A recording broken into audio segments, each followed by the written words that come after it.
a casa vai cair, a casa vai cair. Muita coisa que o Bolsonaro colocou sob sigilo, a gente não ficou sabendo. Ficamos sabendo apenas de coisas que poderiam ser tornadas públicas a qualquer momento, e aí o Bolsonaro foi lá e colocou sob sigilo. Vou te dar um exemplo. Repórteres pediram para o governo Bolsonaro, via Lei de Acesso à Informação, que foi uma lei criada nos governos do PT, registros das visitas do Carlos e do Eduardo Bolsonaro ao Palácio do Planalto. O que fez o Bolsonaro? Colocou sigilo de 100 anos. Ou seja, o dado era público, mas não era. O dado era público por lei, mas não era público ainda. Ninguém jamais tinha pedido acesso a esses dados. Quando alguém pediu acesso, foram lá e tornaram sigiloso por 100 anos. Ok, tem algumas coisas que acontecem, coisas internas de ministérios que nem sabíamos. E agora, a Andréa Sadi, do G1, fez uma apuração junto com integrantes da equipe do governo Lula e descobriram muita coisa que está sob sigilo que tem que ser tirado do sigilo. Uma delas é o seguinte: há telegramas do Itamaraty sobre o assassinato da Marielle. E aí eu fiquei com essa dúvida. Por que o Itamaraty ia ficar enviando telegramas? E para quem o Itamaraty vai ficar enviando telegramas sobre a morte da Marielle? O que o Itamaraty tem que ver com a morte da Marielle, que foi no Rio de Janeiro? Pois bem, não sabemos. Foi tornado sigiloso por 100 anos. Quer dizer, agora eu te falo. Você tem um assassinato que foi político. O crime da Marielle não foi um crime qualquer, não é um crime assim, nossa, uma pessoa estava andando na rua, passou um carro e metralhou a pessoa por acaso. Não. A Marielle foi morta por conta da sua atuação política, logo é um crime político. Se um crime político tem alguma coisa que pode ajudar a solucioná-lo e alguém torna essa informação sigilosa, e esse alguém é justo um governo que celebrou a morte da Marielle e que sempre tentou relativizar a morte dela, falando, mas muitas pessoas são assassinadas todos os dias, para falar, a Marielle é só mais uma, e tentar ali desviar do fato de que é uma morte política, aí tem coisa. Se você não faz parte do grupo político que está feliz com a morte de alguém, e se você não tem medo da investigação, você não torna algo sigiloso. Se em vez da Marielle tivesse sido morto um vereador ou uma vereadora bolsonarista, tem vários aí, alguns se tornaram deputados agora, por um crime político, por uma gangue de esquerda, você acha que o governo Bolsonaro tornaria as informações sigilosas? Não. Pois bem, a coisa vai ficar bem feia porque o Flávio Dino já falou que vai federalizar o caso. Tem gente falando, eu defendo federalizar. Eu vi tem setores da mídia que eles fazem de tudo para passar pano pro Bolsonaro, para lustrar a imagem do Bolsonaro. Olha, eu vi matérias na mídia dizendo que, governo Lula pensa em federalizar o caso Marielle. Não, o Flávio Dino foi bem claro, com todas as letras. Falou, nós temos a obrigação de solucionar esse caso. Nós! Ele não falou o Ministério Público do Rio de Janeiro aparelhado pelo Bolsonaro, não. Ele também não falou a polícia do Rio de Janeiro aparelhada pelo Bolsonaro e pelo governador bandido de lá, não. Ele falou nós, governo Lula, governo Polícia Federal, Flávio Dino. Pois bem, e ele disse que fez a promessa para Aniele Franco, irmã da Marielle, e para a mãe da Marielle. Ou seja, em alguns dias ou algumas semanas, esses telegramas serão tornados públicos. De todos os dados que o Bolsonaro colocou sigilo, os mais difíceis de serem conseguidos, que vão demorar mais, são os que vêm do Exército. Porque no Exército só tem bolsominion. E os que não são bolsominions, eu já falei aqui, tem muita coisa delicada no mundo. Eu lembro que tinha uma flor uma vez que eu vi, que a flor assim, com pétalas assim abertas, você toca nela, a flor se encolhe, se murcha. Falei, nossa, que flor delicada. Mesmo assim, essa flor é 100 vezes mais forte que o ego de um militar. Ainda mais os alto escalão. Os militares estão agora dificultando o acesso a essas informações, entrando na justiça, na Controladoria Geral da União, dizendo não queremos divulgar. Por quê? Porque são informações que são constrangedoras para o Exército. E aí, não é que eles se importam com o que vai acontecer, não.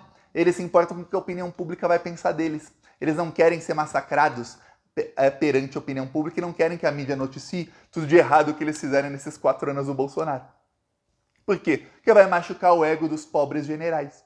Que eu falei, isso é uma coisa delicada no mundo, é o ego de um general. É muito delicado. Faz um assim, ele diz, não estou ofendido, me ofendeu a instituição. É isso. Então, essas informações podem demorar um pouquinho mais. As outras, como os telegramas do caso Marielle, não. Essas vão rapidamente. E tem uma coisa, tem um fato sobre o caso Marielle que eu esqueci de falar no último vídeo. É um fato bem importante que pode elucidar a investigação. Inclusive pode elucidar quem foi o terceiro integrante do carro que matou a Marielle. Vamos lembrar a reconstituição do caso. Um carro, um Renault, um carro da marca Renault, cor prata, ele entra no condomínio Vivendas da Barra, mais ou menos às 5 da tarde do dia em que a Marielle foi morta, se eu não me engano, 14 de março. Tá, ele entra lá às 5 da tarde. O que acontece? O motorista diz ao porteiro que vai para a casa 58. O porteiro liga para a casa 58 e fala com o Jair, que autoriza a entrada. Jair, autorizou a entrada. Ok. O porteiro falou isso em depoimento. O livro do local, o livro do condomínio Vendas da Barra, estava escrito ali, carro placa tal, casa 58. Ou seja, quando o porteiro colocou ali a placa do carro, ele não sabia que ali dentro tinham 2 assassinos, senão ele chamava a polícia. Ele não sabia que esses 2 assassinos sairiam de lá e iam matar Marielle, muito menos que aquele carro seria o carro que seria procurado pela polícia e tudo mais. Então ele colocou aquilo ali, você não pode falar, teve má fé, ele colocou depois, não tinha como ele prever. O porteiro não tem bola de cristal.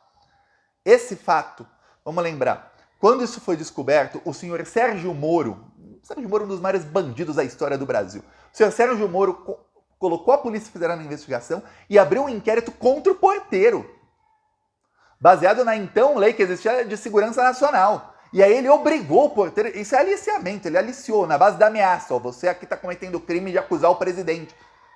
Nem era presidente. Tem a prova do crime ali, que é o livro que foi escrito antes da Marielle morrer. Antes do Bolsonaro, de alguém sonhar que o Bolsonaro seria presidente. Pois bem, ele fez com que o porteiro mudasse o depoimento. Falasse, não, eu me enganei quando eu escrevi aquilo.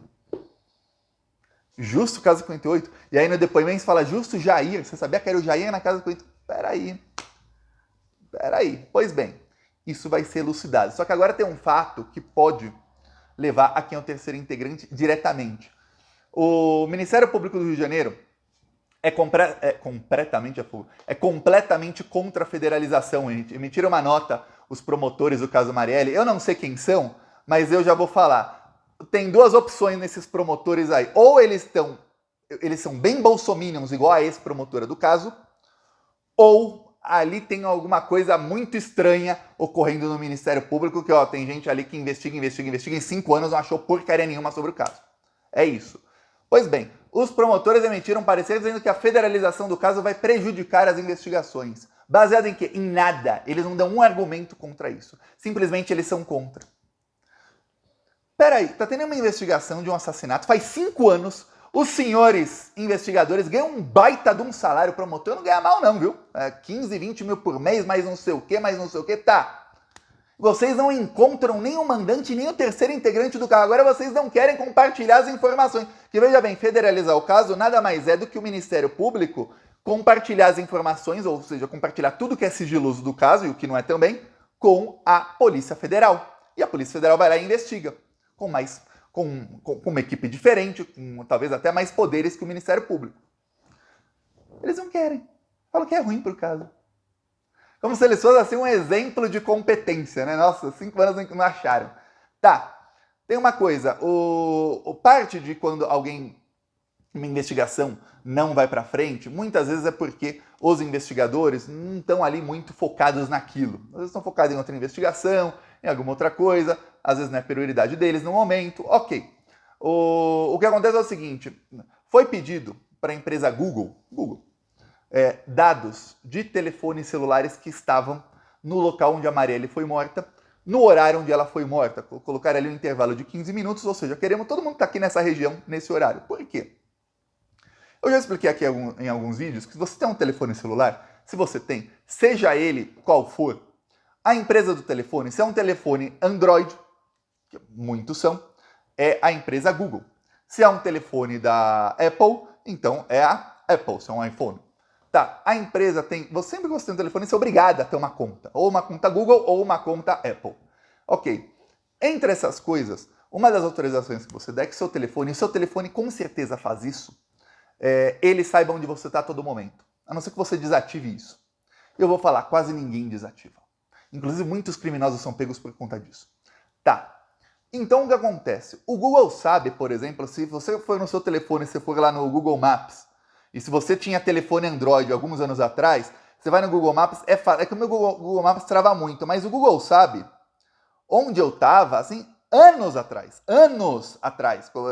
Aqui eu posso selecionar alguns minutos, ó, onde eu estava em 2017, 2016. E o Google sabe, e eles exibem, não vou mostrar aqui onde eu estava, né? Exibem até no mapa onde eu estava, o caminho que eu fiz naquele dia, para onde eu fui, até o restaurante que eu almocei, é o horário que eu cheguei lá. Esse é o nível. O que acontece? Foi pedido ao Google esse dado, e o Google falou não. E aí ficou na justiça. Só que sabe o que acontece? Toda vez que vai para a justiça, a parte da investigação do caso demora até o fim do prazo. Aí atrasa a investigação, atrasa muito a investigação, porque já era para isso ter subido de instância, o Google já perdeu na primeira instância, não deu os dados e foi para a segunda. Já era para isso ter chegado na última instância, já era para ter essa informação. O Google usa o argumento de que, se é feito um pedido específico, de nome específico, olha, quero saber onde o cidadão tal, que tem as contas tal e tal, estava no dia tal. Você tem aí acesso às informações desse cidadão? Mande. Isso é quebrar os sigilos telemáticos, coisa que o Alexandre de Moraes agora fez com vários bolsonaristas. Ok. Porém, se é feito um pedido que é amplo, do tipo, quero saber todo mundo que estava aqui, o Google fala, não. Eu não vou dar dados de cidadãos que estavam aqui porque você não está especificando quem é. Isso vai contra a privacidade. Se qualquer investigação ficar pedindo dados de quem está aqui, quem está ali, ninguém vai ter privacidade nunca mais, porque qualquer promotor de primeira instância fala, olha, quero saber quem está ali, ó. Ele inventa uma investigação qualquer. Aliás, de inventar investigação, a Lava Jato tinha processos secretos, o número do processo e tudo mais, exatamente para fazer investigações que na verdade não eram para investigar um crime, eram só para utilizar o fato de que havia um processo, o promotor e o juiz eram amigos, o promotor falava, quebra o sigilo telefônico, isso foi provado, do Guido Mantega. Quebraram os sigilos dele, mas não tinha investigação nenhuma contra ele. Então, imagina, um promotor e um juiz fazem isso e começa a pedir dados aleatórios. Não pode. Então, isso é o que alega o Google. Porém, esse caso é um caso de repercussão mundial. Não é um caso qualquer. É um caso de repercussão mundial. E isso vai elucidar o caso. Porque tem uma pessoa que é viciada em Twitter e que não vai nem até o banheiro sem o próprio celular. Se bem que hoje em dia eu acho que todo mundo vai no banheiro com o próprio celular. Mas é um cara que não faz nada sem o próprio celular. E ele é ligado a uma família que tem muitas ligações com o caso Marielle. Eu tô falando do Carlos Bolsonaro. O senhor Carlos Bolsonaro, primeiro, ele mora no mesmo condomínio de onde saíram os assassinos. Entraram 2 pessoas de lá e saíram 3. E ele mora lá. Segundo, ele é filho de quem mora na Casa 58, que é o Jair, que é quem autorizou a entrada dos assassinos, segundo o porteiro. Ou alguém estava na casa do Jair e se passou pelo Jair. Quem teria acesso à casa do Jair? Os filhos dele. Um dele, inclusive, chama Jair Renan. Ou qualquer outro filho dele para falar, ô Jair, manda entrar. Esse aí, que não vai nem a lugar nenhum sem o celular, ele também é irmão do Flávio, que é amigo pessoal do chefe da milícia que matou a Marielle. Agora eu falo, que estranho, o pai dele, como presidente da República, vai lá e coloca sigilo em documentos do caso. Estranho, né? Olha, as suspeitas estão cada vez piores aí. E olha, eu tô tentando aqui, eu fiquei imaginando antes de fazer o vídeo, falei, não, eu tenho que fazer um contraponto. Não dá pra falar o argumento só aqui, e não ter um contraponto. Vou tentar achar alguma coisa aí para defender o senhor Carlos. Não achei. Não tem nada que possa defender o sujeito de ser suspeito. Obviamente, pode ser que não tenha nada a ver ele com o caso. Pode ser. Mas você pega tudo o que se sabe sobre o caso e todos os caminhos levam a apenas uma família. Uma família. Que é a família que decretou sigilo nos dados do caso Marielle. Que coisa, não? Que coisa. E a família que fugiu do Brasil. Olha só que coisa. A gente vai ter muita informação, porque quando a Polícia Federal entrar, a Polícia Federal não vai ficar pedindo os dados. A Polícia Federal vai chegar e falar, peraí, dá esses dados aqui. E já vai direto já vai subir de instância na justiça. Então a coisa vai ficar bem feia para os assassinos da Marielle, porque eu vou falar, as pessoas cometem os crimes achando que vão ficar impunes, quando vêm, caem e se ferram. Prepara, viu? Prepara que vai vir pesado para cima de alguns milicianos aí à justiça. Saberemos tanto quem é a terceira pessoa no carro, quanto quem é o mandante do assassinato, que olha, tem uma chance muito grande do mandante ser o terceiro integrante do carro. Ele mandou, ele encomendou o crime e ele queria assistir. Porque o que se sabe é que o terceiro integrante do carro, ele não disparou. Quem disparou tudo tá preso. E que ele estava do lado da Marielle, eles tiveram que trocar no banco do carro. Quem será que é que queria assistir em loco aquilo ali? Uma pessoa sádica, uma pessoa que vê a outra morrer e sente prazer nisso. Será que alguém que é filho de um ex-presidente que ficava imitando pessoas com falta de ar? Não sei. Pois bem, peço aí sua inscrição no canal, saberemos disso aqui tudo juntos, viu? Falou!